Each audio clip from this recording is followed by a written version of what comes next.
এখন কেউ সড়ক অবরোধ করে, আমার মনে হচ্ছে যে বিএনপির একটি অলিখিত হরতাল চলছে। আজকে শুনলাম নাকি একজনের মনোনয়ন বাতিলও করা হয়েছে।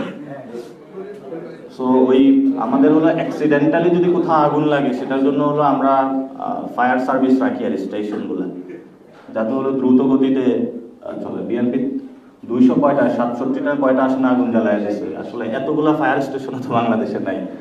খুব এটা দেশের কি হয় এটা আমরা বুঝি না। তো এটা এই জন্য আমরা আমাদেরকে বারবার বলেছিলাম যে রিফর্মের যে টিকিট আছে এটা যদি বিএনপিকে দেওয়া যেত তাহলে এই ধরনের পরিস্থিতি তাদের পড়তে হইতো না।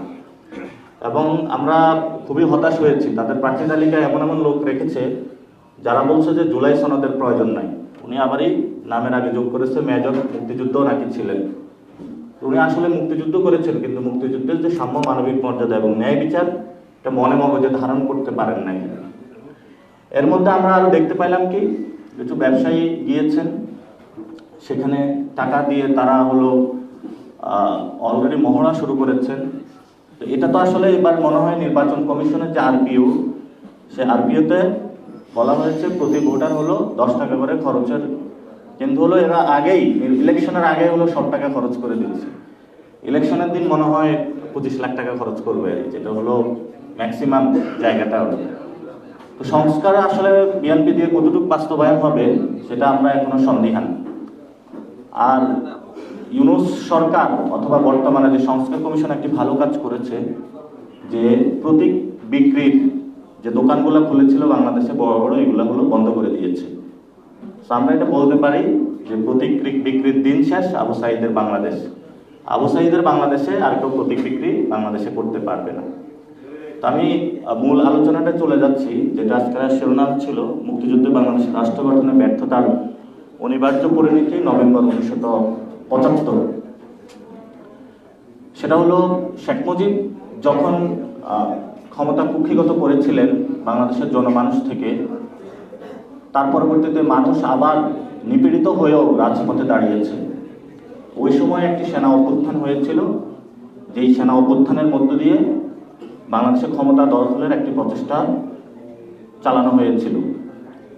ভাগ্যক্রমে জিয়াউর রহমান একজন লাকি ম্যান ছিলেন, ক্ষমতা না চাইতে হলো পেয়ে গেছেন, এবং ওনার কিছু ক্যারিসমেটিক জায়গা ছিল, সেই জায়গা থেকে উনি অর্থনৈতিক কিছু স্বনির্ভরতা জায়গায় বাংলাদেশকে নিয়ে গিয়েছেন।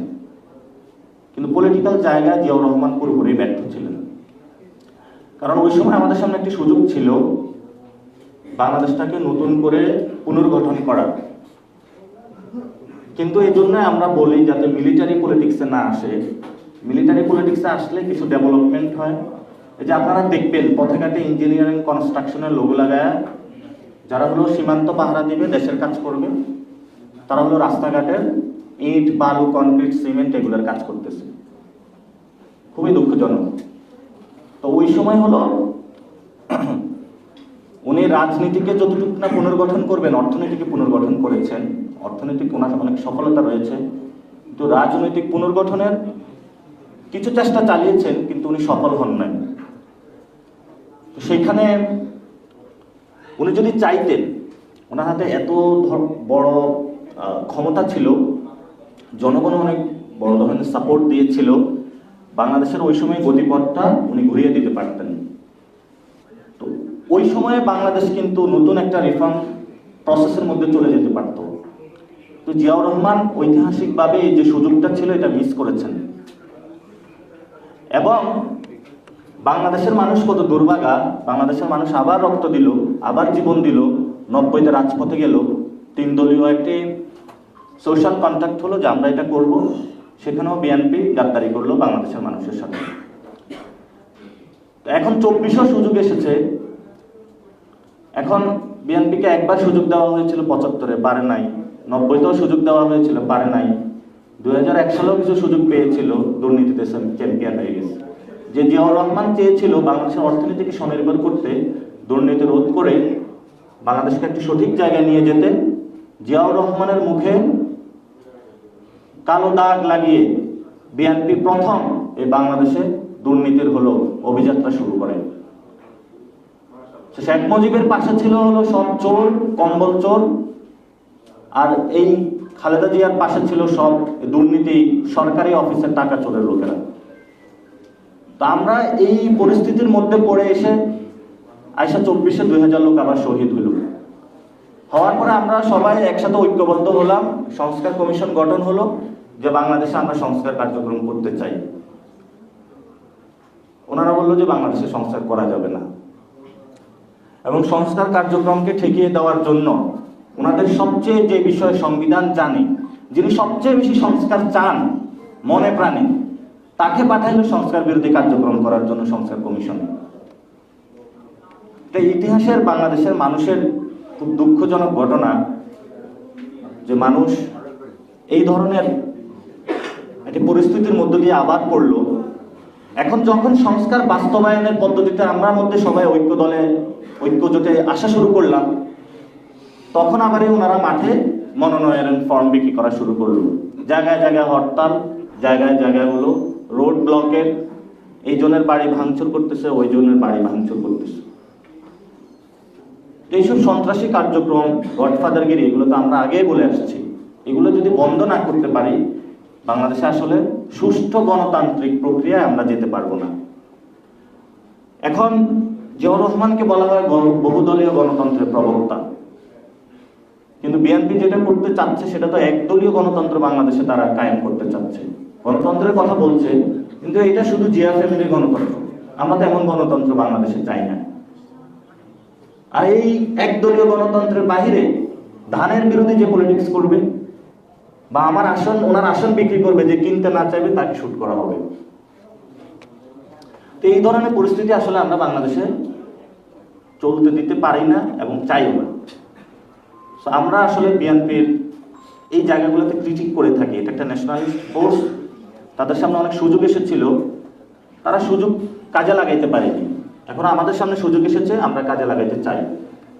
বিএনপি বারে একটাই কথা বলবো যে কিছু লোক আছে না, নিজের নাক কেটে অপরের যাত্রা বন্ধ করে।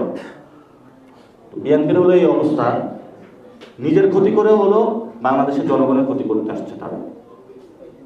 বিএনপির অবস্থা কি হবে এটা তো বলছি যে হ্যাঁ ভোটের মধ্য দিয়ে জন্ম আর না ভোটের মধ্য দিয়ে তাদের মৃত্যু ঘন্টা অলরেডি বেজে গিয়েছে বাংলাদেশে। তাদের সামনে একটা সুযোগ আছে, এই যে কয়েকদিনের মধ্যেই, এই মাসে নাকি সামনের মাসে তারেক রহমান বাংলাদেশে আসবেন, এরকমই আমরা শুনতে পাচ্ছি। তারেক রহমান আসবেন, বেশ ভালো কথা, কিন্তু আমি আরো ওনারা যখন 2001 থেকে 6 পর্যন্ত ক্ষমতায় ছিলেন, চ্যানেল 1-এ একটা সাক্ষাৎকার দেখেছিলাম যে তারেক রহমানকে বলেছিলেন যে আপনি কিভাবে বাংলাদেশটা গঠন করতে চান, ওনার আদর্শকে। ওনার আদর্শ বলেছিলেন মাহাতির মোহাম্মদ, এবং বলেছিলেন আমি ইকোনমিক ডেভেলপমেন্টের জায়গায় কাজ করতে চাই। এটা অন রেকর্ডে উনি বলেছিলেন, এই ইন্টারভিউটা এখনো ইউটিউবে পাবেন আপনারা।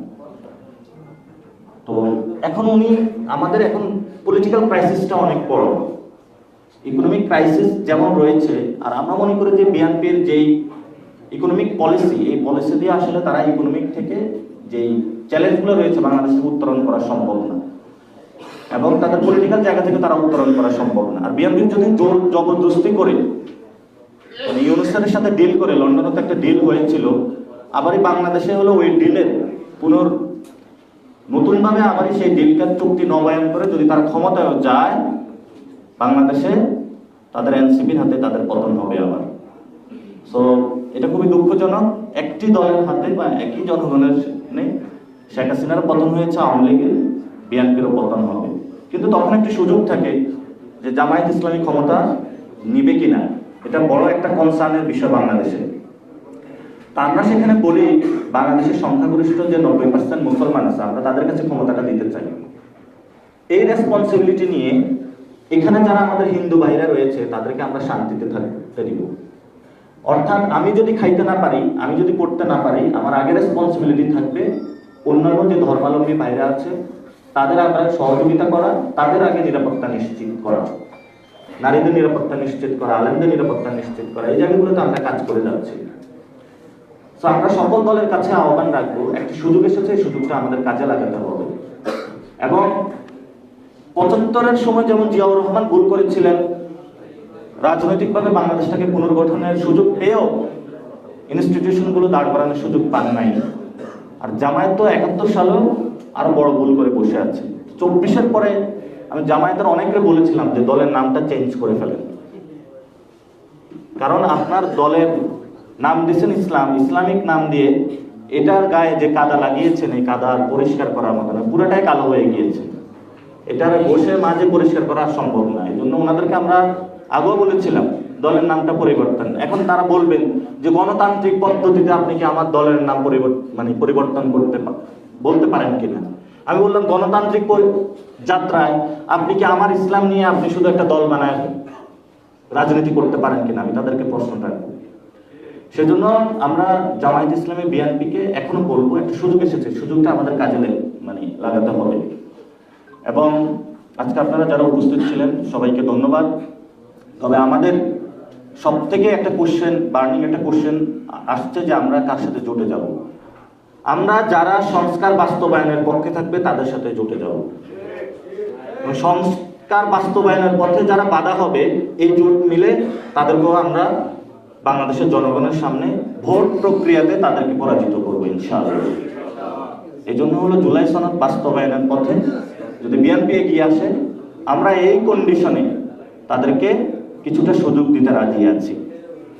পুরো সুযোগ দিতে রাজি না, কারণ তাদের অর্থনৈতিক যে ব্যবস্থা থেকে চাঁদাবাজি মাস্তানি এত বেশি করছে তারা বাংলাদেশে, এগুলো ক্ষমার অযোগ্য, এগুলোর বিচারের সম্মুখীন হতে হবে।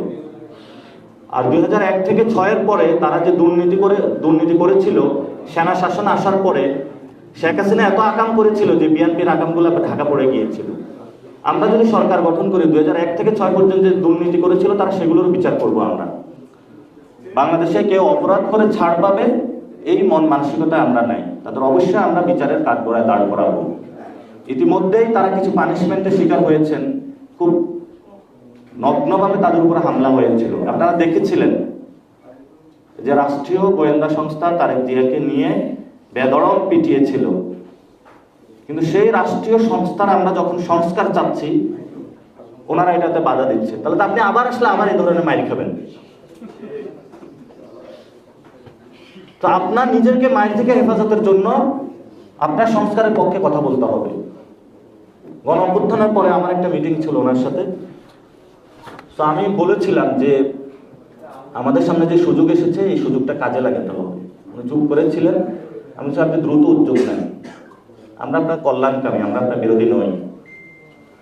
আর যদি আমাদেরকে আপনারা জেলে করতে চান, হত্যা করতে চান, এই স্ট্র্যাটেজি দিয়ে আপনাদের বেশি কাজ হবে না। আপনাকে বাংলাদেশে আপনি যদি জয়ী হতে চান, অস্ত্র দিয়ে আপনি জয়ী হতে পারবেন না, কাউকে হত্যা করে জয়ী হতে পারবেন না, জেলে করে জয়ী হতে পারবেন না, মামলা দিয়ে জয়ী হতে পারবেন না। আপনাদের মানুষকে মন জয় করার মধ্যে দিয়ে বিএনপির জয় নিয়ে, এছাড়া বিএনপির সামনে আর কোনো জয় নাই। এই জন্য আমরা সকলকে বলবো, বাংলাদেশের যারা জনগণ রয়েছে আপনারা দেখছেন, আমরা নতুন বাংলাদেশ গঠন করতে চাই। এই নতুন বাংলাদেশে আমরা আপনাদের সঙ্গী হতে চাই। আমাদের সামনে আমাদেরকে ক্যারেক্টার অ্যাসাসিনেট করে অনেকে অভিযোগ দেওয়ার চেষ্টা করা হয়েছিল যে আমরা নাকি দুর্নীতি করি। দুর্নীতিতে যারা চ্যাম্পিয়ন, গণ অভ্যুত্থানের পর আমি বলেছিলাম এক লোকে যে চাঁদাবাজি আর দুর্নীতি করেছে তারা দিয়েই তো গণভোট হওয়া সম্ভব। এত ধরনের তারা বাংলাদেশের মানুষের উপর অত্যাচার করেছে। আমরা এই পর্যন্ত কোনো দুর্নীতির সাথে যাইনি, আমরা কোনো সন্ত্রাসের সাথে যাইনি, আমরা চাঁদাবাজের সাথে যাইনি। এবং আমাদের এই যে বৈষম্য বিরোধী নাগরিক কমিটি থেকে নাগরিক পার্টির কোন নেতাকর্মী আগামী ইলেকশনে যার বিরুদ্ধে ন্যূনতম কোনো অভিযোগ আসবে দুর্নীতি, চাঁদাবাজি, সন্ত্রাসীরা, আমরা তাদেরকে নমিনেশন দিব না ইনশাআল্লাহ। এটা আমাদের দৃঢ় প্রত্যয়। এবং কোনো গুন্ডাবাজি, সন্ত্রাসী বাংলাদেশে আমরা চলতে দেব না। আপনারা যারা সমাজের একজন মসজিদের ইমাম রয়েছেন, উনি অনেক ভালো রাজনীতি বুঝেন, কিন্তু তাকে সুযোগ দেওয়া হচ্ছে না, টাকার কাছে বিক্রি হয়ে যাচ্ছে, আমরা তাদেরকে নমিনেশন দিব। একজন স্কুলের হেডমাস্টার সারাদিন যিনি বাচ্চাদেরকে শিক্ষিত করেছেন একটা এলাকায়, গডফাদারদের যন্ত্রণায় ইলেকশনে কি দাঁড়াবে, স্কুলের হেডমাস্টারের তার দ্বারা থাকার সম্ভাবনা নাই। তার স্কুল কমিটিগুলো কিনে নেওয়া হয়েছে, গভর্নিং বোর্ড করে তারা সেগুলোর হলো সভাপতি হিসেবে বসেছিল। আর এখন তো মসজিদগুলোতে নামাজ পড়তে গিয়ে দেখি শুক্রবারে ইমাম সাহেবের খুতবা কি শুনবো, বিএনপির হলো একটু খুতবা শুনতে হয় আর জামাতের একটু খুতবা শুনতে হয়, কারণ সভাপতি বিএনপির, সেক্রেটারি জামাতের। আর ওইখানে হলো রেফারের ভূমিকা খতিব সাহেব কি বলবে যে ভাই কিছু তো বললে আমার চাকরি থাকবে না। এই হলো অবস্থা এখন মসজিদগুলো। আমি গণ অভ্যুত্থানের পরে ওই যে একটা মন্দিরে গিয়েছিলাম, মন্দিরে গেলাম যে হিন্দু ভাইদের সাথে একটু কথা বলবো, তাদের দুঃখ কথাগুলো শুনবো। মন্দিরে গিয়ে দেখি যে একটা দলের বড় বড় স্পিচ চলতেছে বড় বড় বোর্ডের মধ্যে। তা আমি বললাম, আমি কি মন্দিরে এসেছি না কোনো দলীয় কার্যালয়ে এসেছি, আমি পার্থক্য করতে পারতেছিলাম না। তো এটা মসজিদও হচ্ছে, আবার এটা এখন তো মসজিদে গোপন বৈঠকও শুরু হয়েছে। আপনারা মানে উনি রাজনীতি করবে, মসজিদে যায় ইসলামের কথা না বললে ভাই দাঁড়ি পাল্লাতে পড়তেন। এটা আপনি বাইরে এসে বলেন, বাজারে এসে বলেন, মানুষের ঘরে গিয়ে বলেন, মসজিদে আপনি বলতে পারেন আমরা একটা শান্তির সমাজ চাই। এখান থেকে মসজিদে গিয়ে আপনি দাঁড়ি পাল্লা ধানের এই ধরনের কাজগুলো করে আমাদের ধর্মীয় প্রতিষ্ঠানগুলোকে নষ্ট করা হয়। ধর্মীয় প্রতিষ্ঠানগুলো অনেক আগে নষ্ট করা হয়েছে, আরো নষ্টের পথে যাচ্ছে। আর আমি এই যে আমাদের ইসলামিক অঙ্গের অনেক ভাইদেরকে বলবো যে দুই একটা সিটের কাছে তারা তাদের টুপি বিক্রি করে দিচ্ছে। তো ওই যে বলা হয়েছিল যে শির দেহিগা আমামা নাহি দেগা, যে মাথা দিব কিন্তু পাগড়ি বিক্রি করব না, এরকমই তো আমরা শুনেছিলাম, এগুলো থেকে অনুপ্রাণিত হয়েছিলাম। তো এখন তো তারা একটা আসনের কাছে তাদের মানে শির তো দূরের কথা, পাগড়ি টুপি পাঞ্জাবি সবকিছুই তারা বিক্রি করে দিতেছে। জন্য তাদের কাছে আহ্বান জানাবো যে সামান্য একটা সিটের কাছে, সামান্য কয়েকটা টাকার কাছে আপনারা নিজেদের পাগড়ি টুপি পাঞ্জাবি এগুলো কেউ বিক্রি করবেন না। এগুলো অনেক পবিত্র সম্পদ। এগুলোর জন্য নবী সাল্লাল্লাহু আলাইহি সাল্লাম আরবের মধ্যে এমন কোনো কষ্ট যে উনি সহ্য করেন নাই, আর সেই কষ্টকে জলাঞ্জলি দিয়ে আপনারা বাংলাদেশে সেই কষ্টটা বোর্ডের কাছে বিক্রি করে দিবেন না, দুই একটা আসনের কাছে।